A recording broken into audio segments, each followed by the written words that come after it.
Before we begin, I also would like to do an acknowledgement of country. So I want to acknowledge the traditional custodians of the land in which we're gathered tonight, the Wurundjeri Woi-wurrung people of the Kulin Nation, and pay my respects to elders past and present. And I think it's really important to say that the archive that we are going to be drawing from tonight is the Colonial Archive, for the most part. And the Colonial Archive did to the people of the Kulin Nation what they did to a lot of people from Europe and other parts of the world that moved here, is they decided who was visible and who wasn't. And that begins with violence, in a way. So not necessarily physical violence, but archival violence, I suppose. And that tension is what we are going to be seeing here tonight. So I do want to thank Public Records Office, Victoria, for having me, and especially Natasha. It's the second time we've worked together. She's very generous, very patient, very collaborative, and I really appreciate her working with me and bringing me on here today. So a lot of the reasons that I started to do this was names kept popping up in research I was doing, and I would ask people, well, where's the primary source on this? Or tell me a little bit more about this person, and they couldn't. A lot of it was, oh, well, I read this thing that said it was this, and then you go to that person, and that person has cited something, and I couldn't find the primary source. So because I am the way I am, which some people might think is a little crazy, I just couldn't let that pass. I had to find out what that was. So that's kind of the origin of the talk we're doing here tonight. Let's see here. So the talk tonight is called Names in the Margins, and the margins is basically where the archive put people they didn't know quite what to do with. So a lot of these stories, they're all from people who they didn't get plaques, they didn't get statues, they didn't get a ghost sign, they didn't have a business or anything like that. But these are still people who helped create the city that we know today. So these stories are still very important and still worth telling.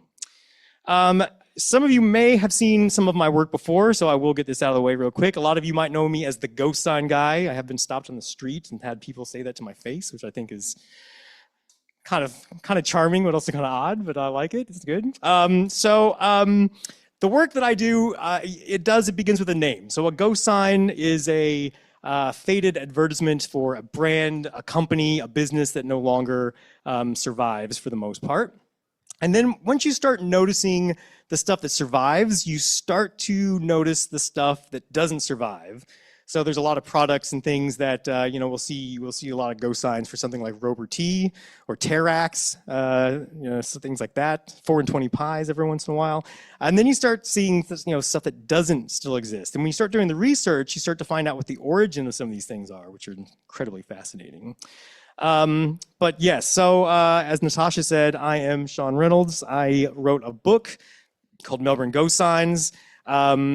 Basically what happened is during 2020, during the lockdowns, I started walking around when we only had a few hours at a time to go outside, and I started to notice these old faded ads. Now I kind of knew what a ghost sign was beforehand, but you can tell from the accent I'm American, so moving here, I really had no context to what some of these things were. So I started to photograph them, and I couldn't just sit there and photograph them. I had to know what they were. I think the first one I took a picture of was a sign for Eat a Peanut Butter. But is Eat a Peanut Butter still around? It is. It's owned by a Chinese company, I think now, but it started in Brisbane. It was sent over to the troops during World War II as a ration. It's got a whole history. And finding that stuff out, I just started to become obsessed with Melbourne's history. So, which is really, my background is nothing like that. So before Melbourne, I worked in marketing and content strategy in America. So I worked on The Ellen Show, I worked for TMZ, I've worked for Nike, I've worked for a video game company, I've worked on The Sims and Need for Speed, if any of you are video game fans. And I think and doing that for 20 years, what you really find is that a lot of advertising, a lot of marketing, a lot of this stuff, it's about shaping stories. It's about what is put out in the foreground, what's kind of put in the background, what gets cut, what is printed to make the audience feel safe or make them want to see things. And what I've really found is that the archive, just like advertising, is an edited space. So what we see in archives is not always exactly what happened. So these days I hunt ghost signs. So I went from advertising and marketing to ghost sign guy. But really what I'm hunting is people, which I know sounds like I'm hunting people, but I'm looking for stories. I'm looking for that human story behind the paints. You know, you see something like this, a beautiful Robert T sign. Robert T is my favorite defunct Melbourne product, by the way.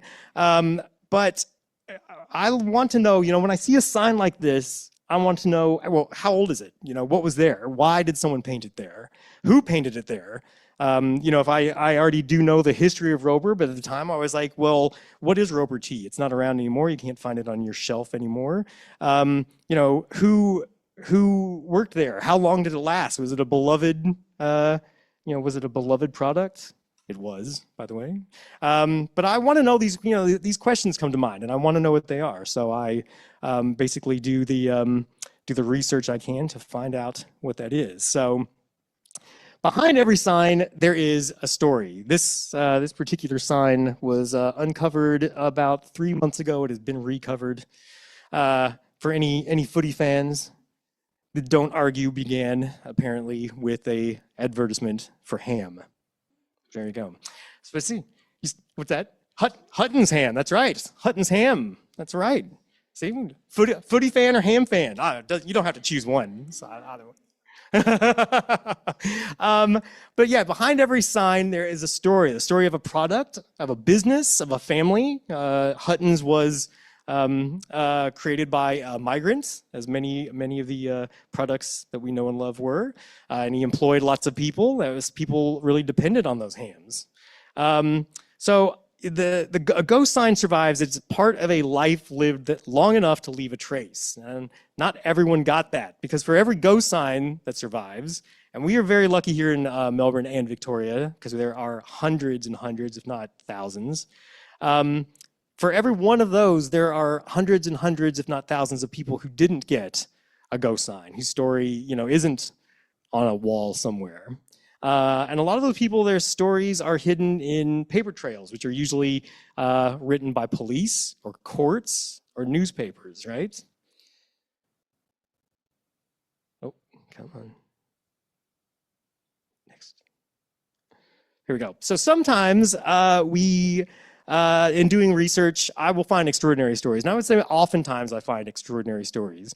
This one here, I wanted to point out real quick because this one is for a woman, Miss Myra Watson. That says Miss Watson's Motor Garage in Kew. So Myra Watson opened one of the very few, one of the first and very few women-run garages just after World War I, up until the 1940s.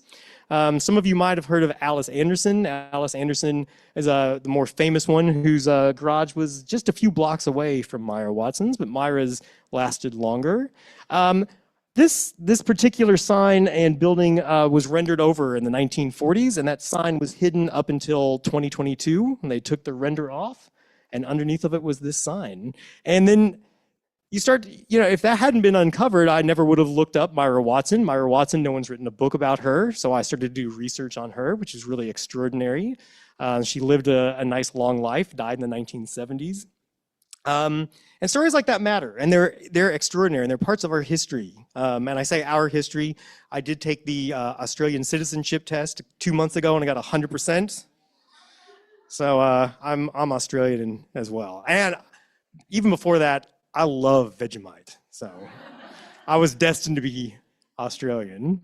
But yeah, these stories and these signs, they are amazing, and they're part of our history, but they're not the whole story. Because again, for every Myra Watson, there are thousands of people who only show up in the record when they're being punished, when they're being arrested, when something's gone wrong. So tonight I want to share 3 of those stories. So all of these stories basically started with a photograph, with a mugshot. At least that's what we call them in America. I know I've said mugshot to some people here in Australia and they don't know what that is, but basically they're prison photo. All three of these stories, they do belong to women. Now, there's a lot of stories with men as well, but I was interested because a lot of the men's stories tend to be a lot more violent, a lot more sensational, but a lot of the women's stories are quiet. And I wanted to know, what is it that brought a woman to commit these crimes, or what she did, why were they considered crimes? So each of these stories will reveal not just the lives of these individual women, but really what we're looking at is how the system worked. And I think that's very important to keep in mind. So one thing I do want to point out, a content warning. So some of the stories tonight, they definitely include violence. They include addiction, incarceration, and racial slurs. Now, I'm not going to be up here saying anything that can get me in trouble, but you will see some headlines that are very racialized, very gendered. And that language is confronting. But the thing is, it was meant to be. Newspapers at the time, I know a lot of us probably agree that the media is not always putting forth its best foot in terms of reporting, and a lot of things seem very sensationalized, or they're made for entertainment, but that is nothing new, as we will see here. So we will go ahead and begin. Here we go. Story one. So if a ghost sign is the story of a business that the city forgot, this woman here, who I found about 4 years ago on the periphery of looking up a story about a ghost sign, this woman named Jane Vaughn is kind of the human equivalent of a ghost sign. So Jane, there she is. Jane was incarcerated more than 60 times from the 1840s until her death in the 1890s. So for all that attention, I did research and I've looked up, I've found probably about 50 of the times that she was arrested posted in the newspapers. For all that time, no one ever seemed to ask, what would it have taken for Jane not to end up here? So let's all go back. We're going to go back to 19th century Melbourne. And what I love is that we're able to go and find a lot of these beautiful drawings and things. So 19th century Melbourne, up to its eyes in gold, right? It's on its way to becoming marvelous. And as you can see here, I'm not sure how true this is, but look, there's an emu on what is, this is Elizabeth Street. Melbourne, started off as this little port town. Because of the gold rush, it became one of the wealthiest, if not the wealthiest, cities in the world. I think it was the biggest city outside of London for a while in the British Empire. So a city like that needs people to come in and make it run, to put it together. So Jane Vaughn was born in Edinburgh sometime in the early 1820s. And I don't know her exact birth date, and I doubt that she even knew the exact time, the exact day she was born. But she arrived in Melbourne in 1841. She came over as an apprentice. An apprentice to what, I'm not sure, but I think it was tailoring. She worked for about 5 years, and then she just kind of disappears into the margins. And then she starts showing up in the newspapers. And one of the first things I found out is that she was married, although I can't find a marriage certificate exactly, but she was, in the eyes of most people, she was married to a man named Thomas, alias Richard Vaughan. So her relationship to Richard Vaughan, whether or not they were married, what the relationship was like is brutally clear in the archive. Basically, alcohol, violence, repeated charges, and many times she refused to testify. At least once she is found on the street with her face bloodied in Castlemaine. Another time he gets arrested because he's beating her in public and she refuses to testify against him. We don't need the archive to tell us why. Obviously, times like that, women were boxed in a position where if you weren't married, you had very few options. If you were married, you had maybe even less options. So if she testified against him, she risked retaliation. She would have risked, another brutal beating. If he's put away for too long, she doesn't have a lot of options in terms of being able to get a job and take care of their kids, which they had 2 children, 2 boys. But so both of them spent a lot of time in and out of jail. And in fact, I'm relatively certain that they met in the drunk tank. So the court always referred to them both as great drunkards. So Jane shows up in the record under multiple names. So all three of the women we're going to talk about tonight had multiple aliases. Ellen Vaughn, Jane Jamieson, Jane Williams, Jane Vaughn. She went through 3 or 4 different aliases. So the archive kind of treats this every time they write about it in the newspaper. They kind of treat it as proof of deception, like she's this slippery character. But I think the more you read about it, when you start doing the research on this stuff, you start to see like a lot of times people change their names not because they were trying to come up with a criminal alias. They were doing it because they wanted some room to breathe. They didn't want to walk into a court with a name that had already had 40 pieces of evidence against it. They wanted to come in as something, a clean slate.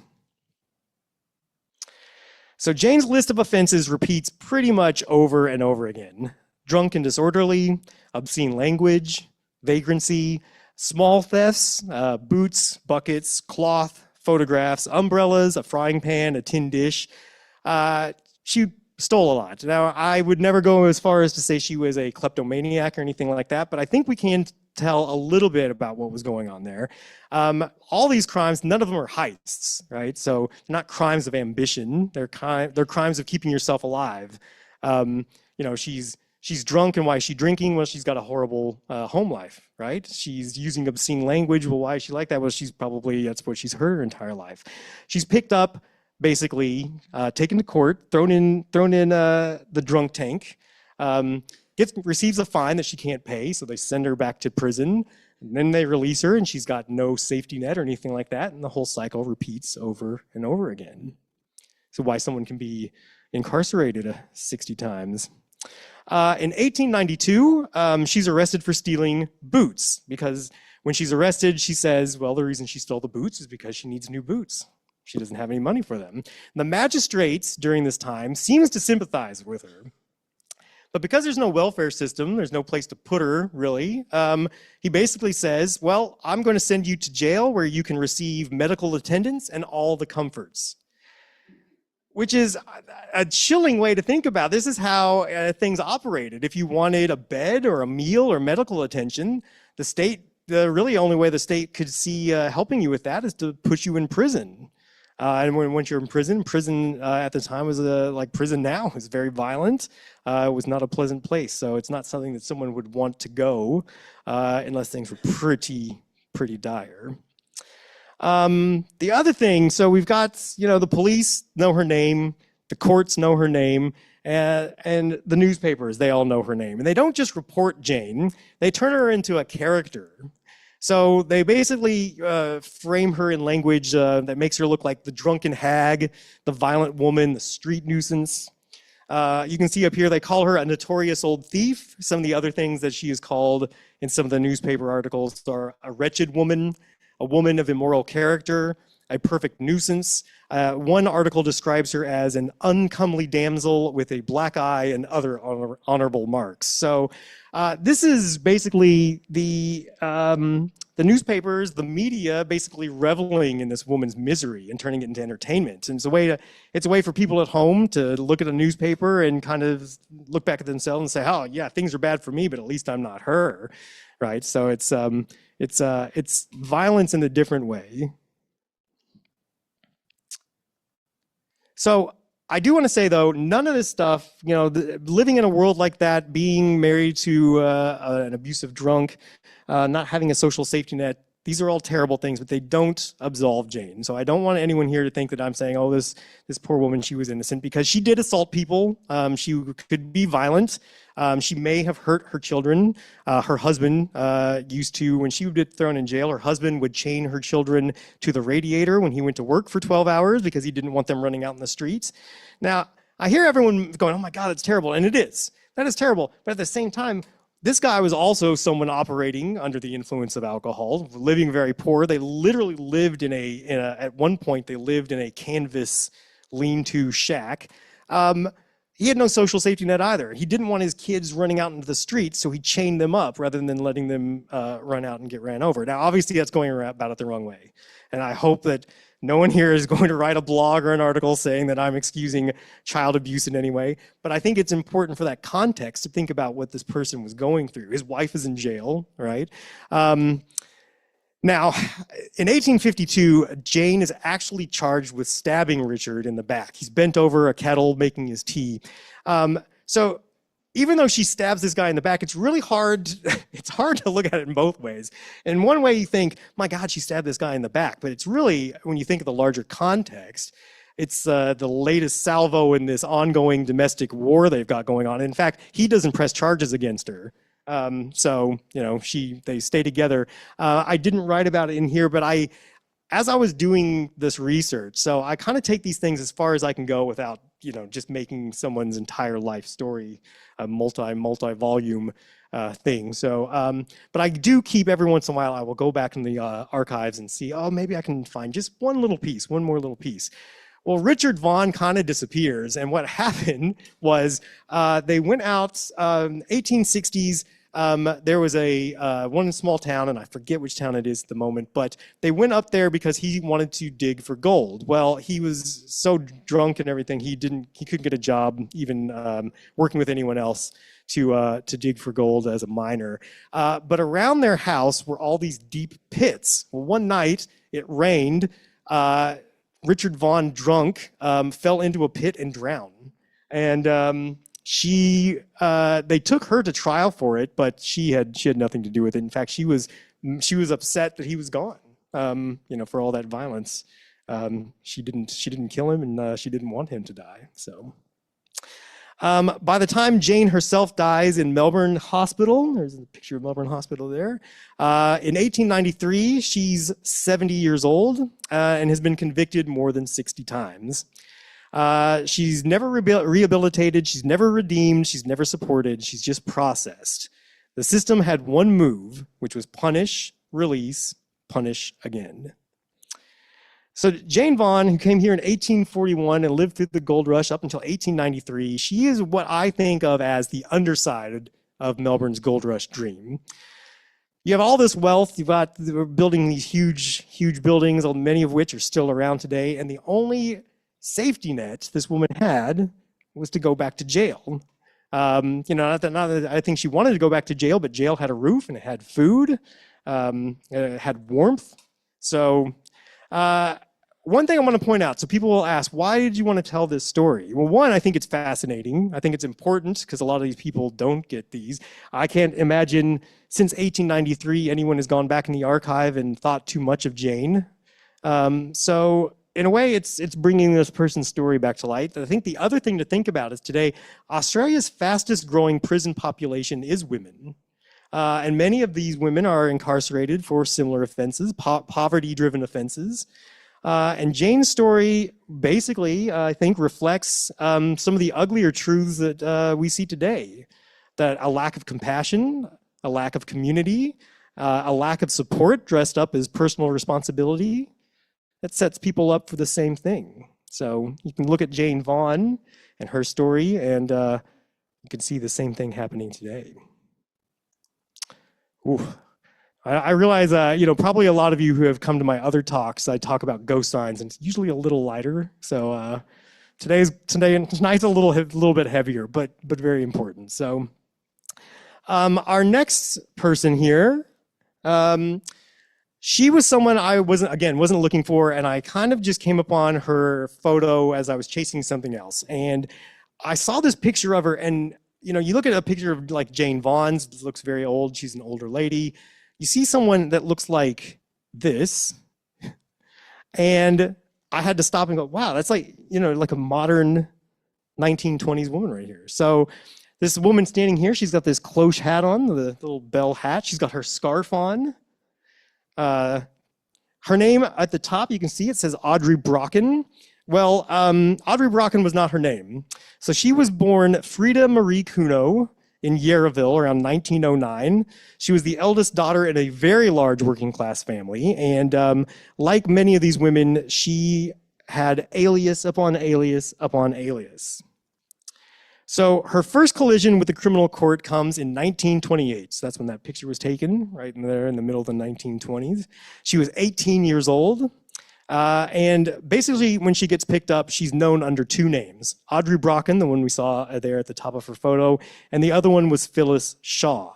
So she basically found work as a domestic servant, working for a couple of people in North Carlton. I know it's Carlton North. The paper says North Carlton. And one day she left. And she took with her a diamond ring, a traveling rug, clothing, and about 15 pounds in cash. So nothing too nefarious, but just enough. When the police finally caught up with her, it was here at the Belgrave Coffee Palace under another alias she was using at the time. So the first time they pick her up, she's already known by 4 different names. Then she's sentenced to 3 months in Pentridge Prison. She goes there, spends her time in Pentridge, and as far as I know, she is a model citizen of Pentridge and gets out after 3 months. So after she gets out, she decides to go straight. Frida Marie Cuno marries a man named Hammy George Waits, who was a naval petty officer. They got married on the 7th of January, 1930. There you go. They moved around frequently because he was in the armed forces. They lived in Victoria. They lived in New South Wales for a bit. They had a son whose name was Terrence, known as Terry.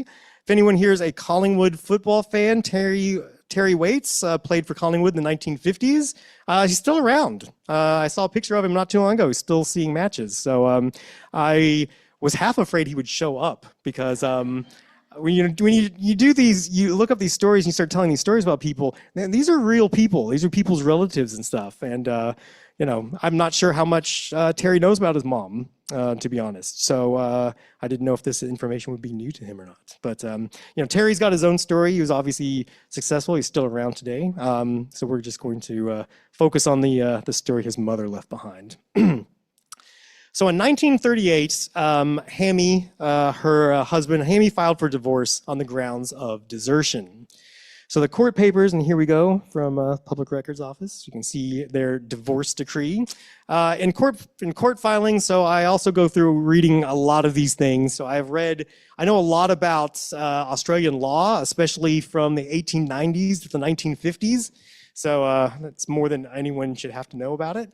But so basically he lays out, as they were married, he would have shopkeepers coming to his door, unpaid accounts showing up in his wife's name, her disappearing for a couple days at a time.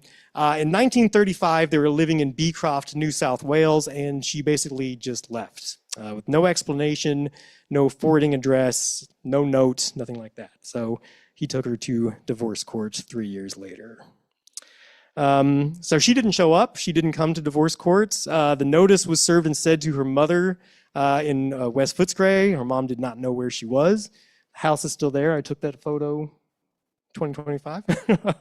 The divorce was granted uncontested. So I have no idea why she left. I don't know if they had a good relationship, a bad relationship, if she felt under pressure. I don't know. The record doesn't say. What I do want to say, though, is what you see oftentimes with stuff like this, you see the way that people will rush to judgment about the person, right? Especially the woman. So women that kind of leave their families like this, they're called selfish or unstable. A man will leave, and it's that he couldn't he couldn't handle the pressure, or he wanted to start a new life, or the kid is better off without him. So I'm not making any judgments, but it is interesting the way we frame motherhood and fatherhood, isn't it? So she disappears. So that was 1938, was the last time anyone really saw her. About a decade later, 1947, she resurfaces in Alice Springs. This time she's under another name, Margaret Waltham. So she was working as a maid for a very wealthy woman, a woman named Lady Smith, when Frida disappeared with diamond rings and jewelry worth 730 pounds. That's $54,000 today. So her heist kept getting bigger. The newspapers fixated, though, on one detail. You can see it up here. She was one of the few, if any, white women inmates of the Alice Spring jails. That's what they were most impressed with, I guess. The other thing that was interesting that the newspaper fixated on was the police flew up a policewoman Jean McInnes was flown up to pick Frida up for trial. Now, I had a harder time finding anything about Jean McInnes than I did Frida Kuno, which is really interesting. Just real quick, Jean McInnes was one of the first 5 policewomen in Victoria. After she got married a few years later, they made her stop being a policewoman because married women couldn't be police officers. But one of the big things she did is she flew up to Alice Springs to escort Frida back to Melbourne to face trial. The police, the press loved that, women chasing women across the country. Once Frida got back to Melbourne, she was charged not just with theft, but with impersonation. So she had walked into the Meyer Emporium. It's a nice photo of the Meyer Emporium in 1934. Signed the name Lady E.O. Smith and walked out with a brand new wardrobe. So not only did she steal about $54,000 worth of jewelry, she also bought herself a new wardrobe under this woman's name. But she was sentenced to 9 months in Pentridge, which is with hard labor. It's a pretty steep thing, but if you read between the lines on that, she wasn't just caught stealing, she wasn't just caught impersonating, she was caught trespassing into the upper class.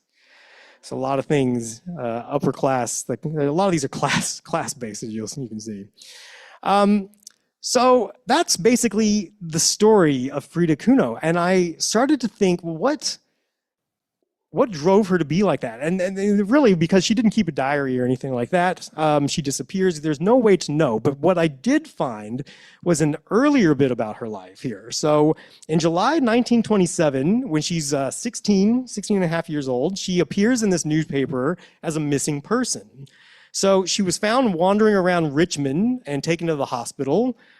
She couldn't remember her name. She didn't know where she was from. She was carrying a bag with some other woman's name on it. And she was there for about 2 weeks. They finally tracked down her mother. And when she saw her mother, she had no recognition this was her. So I don't think she was faking it. I think this was a very real thing. And I can't diagnose her. And I have looked up some of these things, what this could have been. But no matter what it was, I think what this particular incident was basically a woman who was under pressure, a young woman who was under some kind of pressure, had some kind of episode. But what she took away from that was how easy it was to change your name and step into another life. And she did it basically the rest of her life. So after 1947, the trail ends, which I hate saying, but nothing ever pops up about her again. I have no idea if she got remarried. I don't know if she just moved somewhere and kept her real name and just stayed out of the papers. I don't know if she died and was buried under another name that never belonged to her. The archive kind of goes cold because she moved around. If she never came back and saw her family again, and she passed away, there's no death certificate, at least none with her name. So I don't know what happened to her. But again, not to excuse this woman, right? So obviously she had some problems. She learned to live the way she could in a world that didn't understand her. She had to make her own way. She had no safety net. Again, there's no such thing as going to see your psychiatrist or psychologist. So I don't want to turn her into a good guy or a bad guy. I'm just trying to point out that how often now these days do women or people change their names to avoid bad domestic lives or things like that. So again, not too dissimilar from things that we see today. So this is going to be our last one, Elsie Williams. And our first one, Jane Vaughn, was about Gold Rush era Melbourne. Our last one, Frida Kuno, 1920s to the 1940s. This is also about early 1900s to the 1940s, Elsie Williams. But I will caution everyone, this is probably the saddest and definitely the most racialized. So here she is, Elsie Williams. So Elsie Williams' prison photograph, if you can see it up there, I'm not sure how well you can see it, but it just says suspect. So the police picked her up repeatedly on suspicion of things. Suspicion of being drunk, suspicion of being a vagrant, suspicion of being a nuisance, and she was often characterized as being a, quote, violent colored woman. Now, before I get into this, I will just go ahead and get this out of the way. What I'm going to talk about, she's not a saint. She's not a caricature. She could be violent, for sure. She did have a problem with drinking, but she was a human being, and you're going to see the way that she's portrayed in the press. They don't really treat her that way. So before she became what the newspapers dubbed the notorious Nightingale of Dudley Flats, she was born in Bendigo. Her parents were Afro-Caribbean, and they were very well respected in the neighborhood, in the community. Her father was a builder, and they were all members of the Wesleyan Church. There's a drawing of it there. Her mother, Pauline, died in 1907 when she was a little girl, when Elsie was a little girl. And the funeral was huge. It was well attended. A few years later, their house burned down, ironically, as the family was at a church anniversary concert. So their house burned down. It was insured, but not for much. And her father had to declare bankruptcy. And so the family moved to Melbourne. Now, in the 1920s, Elsie joined the Fisk Jubilee Singers, which I didn't know about this, but this was actually something kind of interesting. They were a group of people from the southern United States that toured around the world, around the country here, singing spirituals and popular songs of the day. They first did that in the 1880s, and then did it again here in the 1920s, the Fisk Jubilee Singers from Fisk University. So Elsie actually got a job as a backup singer with them because she had a great voice. So she toured around with them for a while, and then Elsie got a job performing in the musical Showboat in Melbourne. So she was an actress for a while. But as she was getting her career going and off the ground, she was also fighting some personal demons. So she did get into drinking. She started to get picked up for vagrancy laws and started to have repeated run-ins with the police. So trying to understand this woman's life, right, I had to kind of separate the types of crimes she was charged with, because not all of them were violent crimes. So there's some crimes that she's charged with, and she was charged quite a few times, closer to what Jane Vaughn was arrested. So somewhere in the 30 times she was arrested, something like that. So some of the things she's arrested for are drunkenness, being idle and disorderly, vagrancy or indecent language. So these crimes, these are basically crimes that the police had incredible leeway in who they could charge people with, who they could say was idle and disorderly or anything like that. So basically these are laws when they want someone to not be on the street, someone who's being too loud or someone that they don't want around because it makes in their eyes, makes the street look bad. Again, you can see here, she's basically picked up quite a bit, and the newspapers, they participate basically in this violence, right? So I had to step back and think, what does it do to someone to be interrogated constantly, to be picked up always as a suspect, to be assumed that they're guilty before they speak, right? Of course she was drinking, she was, anytime she went outside, she ran the risk of basically being picked up for anything. So here you can see, here's the headline. I will not read it out loud, but you can see the headline. And this obviously is not neutral reporting, right? This language is doing harm, and it's already prejudging, pre-sentencing this woman.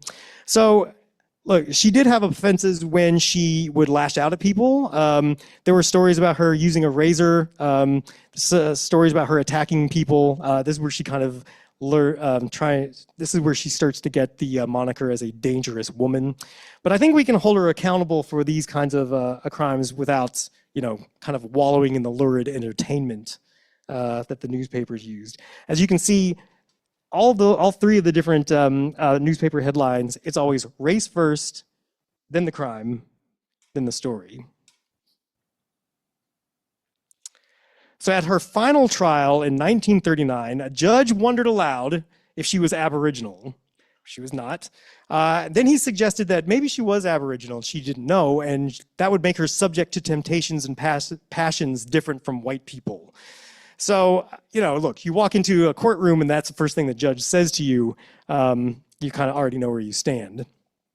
During this, she basically stood up and said, I don't care if you give me a life sentence. You're never going to break my spirit. She did get sentenced to a couple of weeks in jail and a fine, but she was not put in prison for life. By the 1930s and into the early 1940s, Elsie was living in a place called Dudley Flats, which basically was a shanty town in the wetlands behind the docks there at Docklands. The place was built up of old scrap among the rubbish tip. So it was basically a dumping ground for what the city didn't want, and that included people. The flats were described as lawless. They were described as filled with filth and squalor. Basically, anytime that the newspaper needed to paint a picture of the vice and crime in Melbourne, they would go to Dudley Flats here. And this is where Elsie ended up living. This is where she spent her final days. Okay, so this is going to get a little. Here we go. So one of the last witnesses to see Elsie alive was a child. So there was a radio interview done a few years back. This woman named Phyllis McIlvany. She described going down to the tip with friends. She said it smelled, it was rat infested, there was smoke, everything was like kind of, had little fires burning and everything, but the local kids loved to go there because it was a playground full of treasure. But one day they went there and they saw Elsie lying on the ground naked in a vegetable patch, and she was crying. She said that her man had punched her into the fire and left her there, and she was asking the kids for a drink of water. The kids were all scared of her because she had this horrible reputation, but they said, well, we'll go get help. And for whatever reason, help never came. And by the time the police did eventually show up, Elsie had passed away. The newspapers fixated on the squalor and the horror of it. All the headlines are pretty graphic and gruesome. At the time, the Harbor Trust, this was kind of the last straw. They finally decided they were going to demolish the shanties, patrol it so people couldn't camp out there. Basically, trouble removed, area cleared, problem solved. There you go. So, her tragic death, obviously, it doesn't negate the bad things she did. Like I said, she did attack people sometimes. She could lash out. She could be dangerous, but she could sing. She was very talented. She clearly, under the right circumstances, would have flourished, I think. She could be defiant. We heard her in court. After her death, this woman named Sister Ellis of the Bethesda Aborigines Mission gave an interview with the Herald and talked about she would go and visit Elsie, even though she wasn't Aboriginal, but she would go and visit her, and they would talk. Whenever Elsie was drunk, she refused to see Sister Ellis because she was embarrassed. It was something that she didn't want this woman to see. She would sing for Sister Ellis. And Sister Ellis talked about how she was never really given a fair shake because of her race and her problems with alcohol. And in fact, at Elsie's funeral, plainclothes policeman came and said that even though he had run into her a few times, he actually found her to be quite a delightful person.